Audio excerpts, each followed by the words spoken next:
Well, Malaysia's new anti-hopping law took effect 5 days before Parliament was dissolved.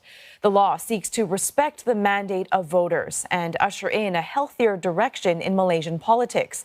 Afifah Ariffin takes a closer look at the landmark legislation that aims to curb defections and bring some political stability. More than a year of constant engagements with lawmakers, but the calls in the lower house of Parliament were loud and clear. No more political frogs. Both sides of the political divide supported Malaysia's new anti-party hopping law, which hopes to discourage lawmakers from switching political parties. Creating the law right from the very beginning for nearly 9 months of work, it almost drained me, especially not about the ability of AG chambers to create the law, but the period of engagement with everybody to convince everybody. Of course, not everybody is satisfied with everything, but that is the best that we could produce.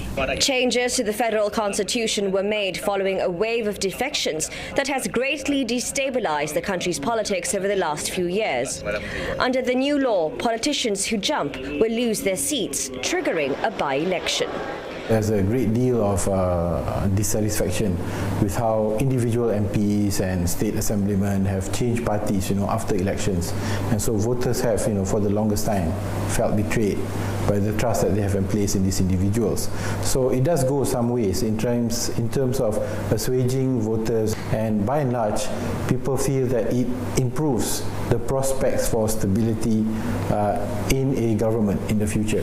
But other observers say the changes still cannot ensure political stability, as the law does not prevent an entire party leaving one coalition for another. After all, the infamous Sheraton move in 2020 saw Bersatu leaving the Pakatan Harapan coalition. This led to a change in government less than 2 years after the 2018 general election. Political instability is often a price to pay for a democratic transition.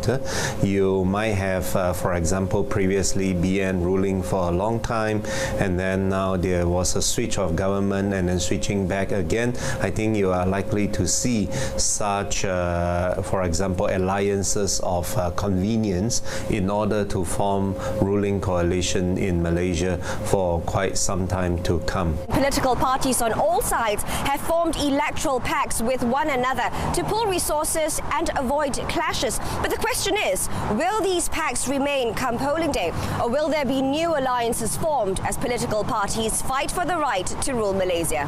Afifah Ariffin, CNA, Kuala Lumpur.